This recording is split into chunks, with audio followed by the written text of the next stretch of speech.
Welcome to the Leading at the Next Level podcast with Dove Development Consulting, the show built to provide ongoing support for your leadership journey. Before we move into today's lesson, let's make sure we're on the same page. We've seen firsthand how much more is required to provide authentic leadership to a team than to simply manage based on the authority that comes with a title or a position.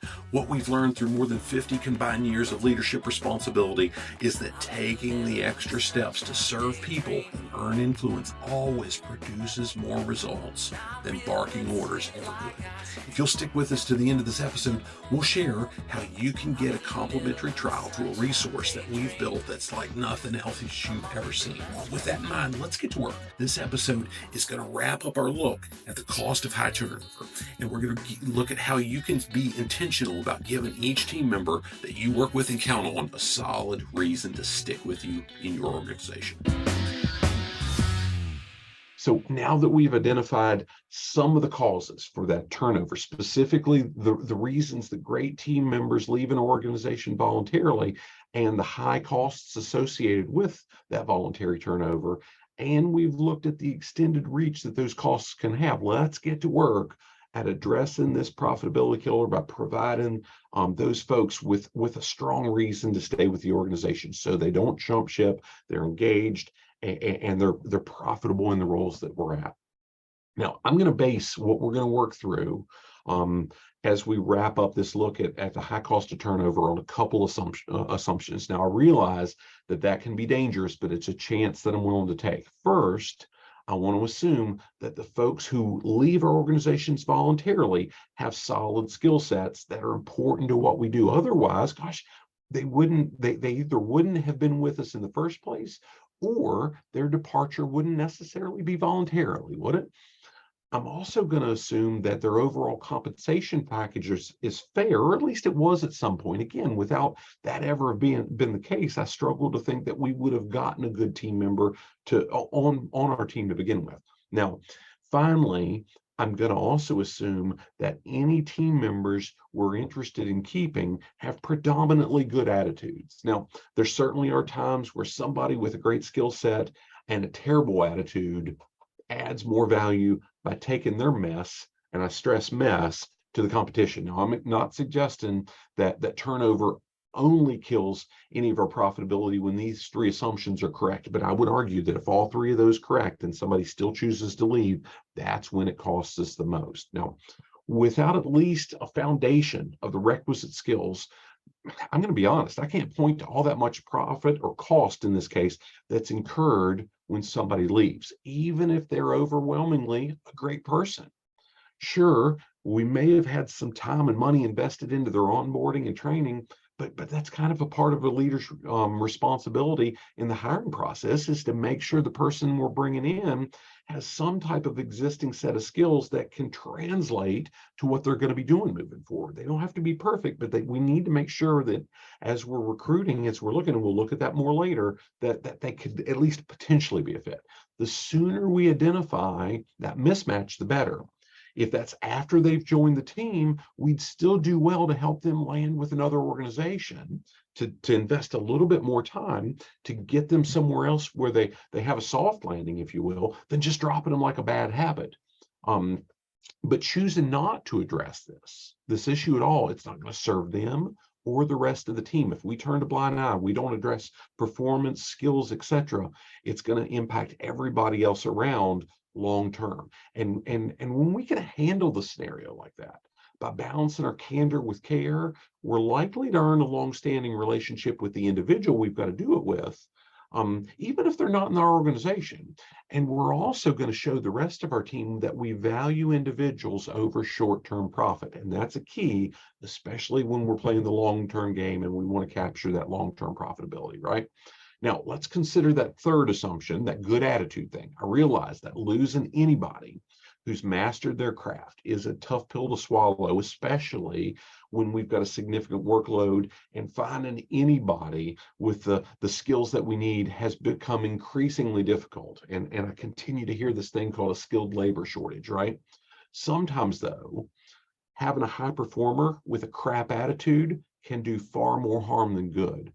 I've seen some really, really solid folks walk away from various companies as they were really just beginning to get things dialed in, um, because a more senior member of the team was just an ass to them on a regular basis. They said, gosh, if they're going to get away with this, I'm not going to do it long term, because they're kind of the person I'm supposed to look up to, and I just don't want to be there. Now, in many cases, that high performer with the bad attitude costs us more than their work earns us. And that's why I suggested earlier that they might be more valuable if they work for the competition, because maybe they could run off some of the competition's better people, and we could reel them in with our good culture, right?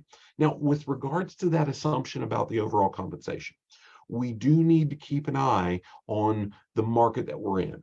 Again, I'll go back to the minimum wage that's nearly doubled in the last 2 years, global pandemic, huge labor shortages. Wage ranges have indeed shifted a lot, and they've shifted quickly, as much as I've ever seen in my lifetime. But I'm not about to suggest that we just need to throw money at every individual and organization, but we do need to be sure we're at least in the same ballpark as any other company that might try to lure them away. So we've got to be fair, we've got to be equitable, we've got to be competitive, but I'm not saying we've got to always throw the most at them all the time. It's a total package. When each of these things are in place, making my assumptions at least close to correct, there's one specific thing we need to be sure that we're providing our best people if we really want to give them a reason to stay. We need to make sure that they see purpose in the work we're doing. When we've invested time, the time up front to ensure everybody in our organization knows and understands our core values, and we've been intentional about explaining how the work they do on a daily basis ties directly to the mission and vision of the organization, the sense of purpose a team member has can serve as a strong reason to stick around even through some of the roughest and toughest times. Now, I believe having and buying into a strong purpose is why so many folks volunteer their time with those various organizations I referenced earlier. And it's also why so many great men and women have served in armed forces, and why a big part of why folks choose careers in public safety. But let's be honest, would you or I do what we do if we didn't find purpose in it? Now, since that's a rhetorical question, I'll just add that it's up to us as leaders to help our team members find that purpose so they do want to stay with us.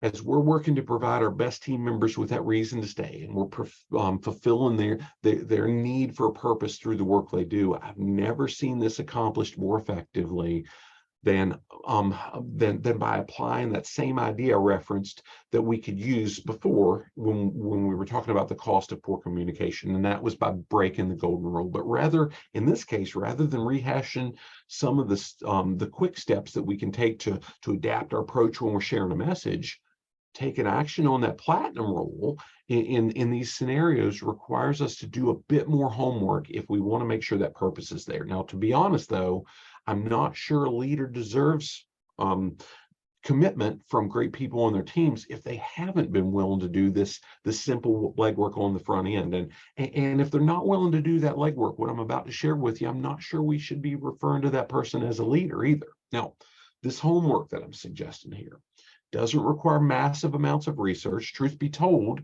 we'll be able to follow that same basic pattern that I outlined before, but we will need a bit more time and energy invested into learning what each individual cares about most. Now, again, if we haven't already taken that step with our top performers, gosh, I'd ask why we really want them to stay if we've not invested the time. If it's just for the impact that they make on our bottom line, can we really even blame them for considering other options if they get other offers made, right? I don't think we can. Through my work in that behavior-based safety thing that I reference so often, as well as the work that Cindy and I've done over the last 8-10 years, helping teams integrate the model of human behavior into their organizational cultures, I've learned that, gosh, two people can do the exact same thing for very, very different reasons. I work some crazy hours. Here's the example. I work some crazy hours, and my goal is to get the most and the best results I possibly can. And gosh, I'm going to be honest and say I get fulfillment from seeing those results that I can produce help other people. Cindy, on the other hand, she works equally long hours to help people by providing these precise systems where they can achieve extremely accurate results. Now, here's where you're likely saying, Wes, isn't that just the same reason, but in a different order? Didn't you say the same words there? You just mixed them up. And my answer is, well, kind of, but that different order is the exact point that I'm driving.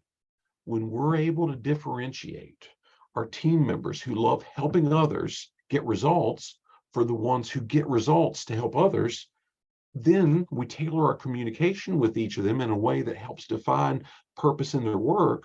That means really the most of them as individuals, we've taken a significant step towards giving their daily routine more meaning, but we've also shown them that we value them in a way that few employers ever will be able to duplicate.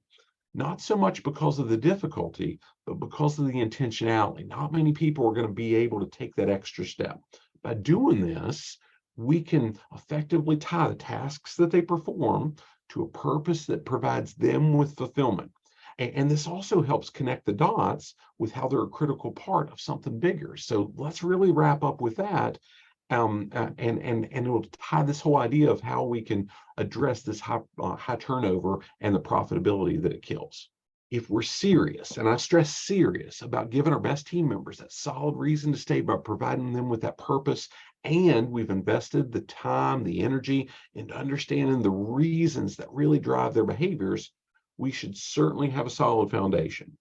But when we can connect all of that to how each task that they engage in ties to something bigger, we've got a shot, we've got a shot at creating the kind of synergy that few people ever want to leave. Now, think about your organization. I'd be willing to bet that there's a solid, if not majestic, mission statement hanging in this nice frame in your lobby. Maybe it's posted on a bulletin board, printed in your employee handbook, or something similar, maybe all of those things. And I'd also guess that somewhere there's a pretty solid vision statement nearby, right?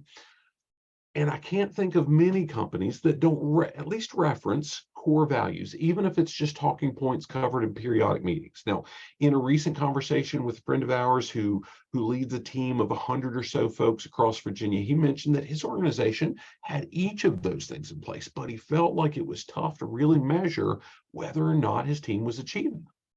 And he also mentioned that he'd experienced a few situations where some of his key members of his team really struggled to list all the values or recite the mission and the vision. He was kind of down in the dumps about it. And I was pretty quick to assure him that, hey, this was not a unique situation. And it didn't mean that he had failed as a leader. Quite frankly, I've seen this same thing happen in huge companies that have invested big bucks into producing their mission and vision and value statements, just as much as I've seen it happen in organizations that don't have any of them even written down. It takes work, it takes time to make sure people understand them and know they're there, let alone know how that they connect. And that's where I'm going with this. The most common disconnect I've seen driving this whole thing has been where team members at any level struggle to understand how what they do day in, day out ties directly back to each of those, the mission, the vision, the values, etc. My friend and I, we talked through the need for him as the leader of that organization to be really, really intentional and repetitive in defining each of their values. Then, as he interacts with any given individual, he could explain how their behaviors exemplify values and how their work feeds directly back to that organization's mission and vision. As he does this, he can also be very, very specific about measuring the targets that they're working to achieve and still tying those back to the mission, the vision, and the values. Now, as he and I wrapped up that conversation, he felt like he had a pretty specific plan of action that he could really begin to use to measure whether or not his team truly was accomplishing their big mission and vision. And I agreed with him 100%. But I also believe that if he's doing this, it's also going to provide each team member with something far more valuable. I believe it shows them how much their individual efforts contribute to something far bigger than just themselves. Now, if we've already helped them find their individual purpose and we've learned what drives them more than anything else, developing the sense of being part of a higher calling builds engagement and unity that can really withstand some of the toughest times in even the most taxing roles. And this can be significant in addressing the poor employee engagement that kills profitability. But before we look at that specifically, like I mentioned earlier, we're going to work through how we can effectively handle a profitability killer that lives in those high recruiting costs. So stay tuned for that. Thanks for listening to the Leading at the Next Level podcast. If you'd like to go deeper into anything that we've shared here, or you need continuing education credits for your professional credential, send us an email at admin@dove-development.net, and we'll be happy to hook you up with a 45-day all-access trial of our complete Leading at the Next Level program at no cost. The full program includes access to well over 100 hours of digital lessons, complete with slides and action-based assessments to help you capture measurable bottom-line improvements in your organization. It also comes with 2 live lessons each month that close with Q&A, so we can help make sure that you identify the specific action steps that you can take to lead your team more effectively.